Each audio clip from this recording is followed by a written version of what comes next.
Over the past week, Joe and I have heard from so many people, from political leaders to regular citizens, deeply dismayed by several of President-elect Trump's cabinet selections, and they are scared.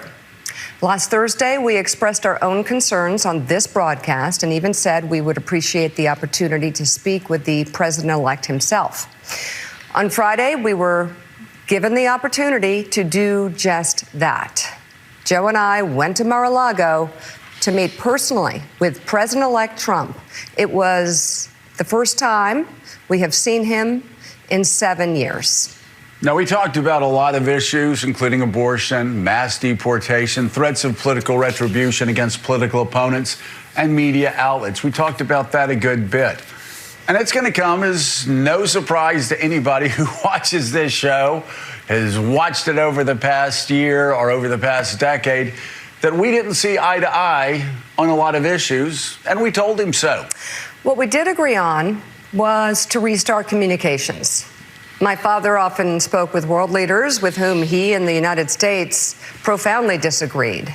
That's a task shared by reporters and commentators alike. We had not spoken to President Trump since March of 2020, other than a personal call Joe made to Trump on the morning after the attempt on his life in Butler, Pennsylvania.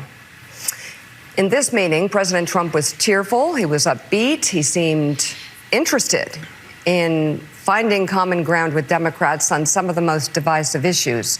And for those asking why we would go speak to the president-elect during such fraught times, especially between us, I guess I would ask back, why wouldn't we?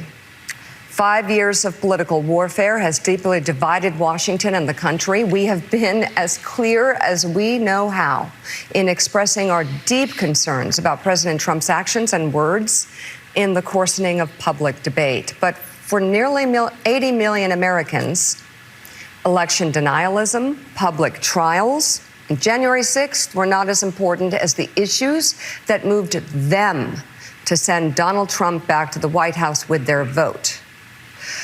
Joe and I realize it's time to do something different, and that starts with not only talking about Donald Trump, but also talking with him.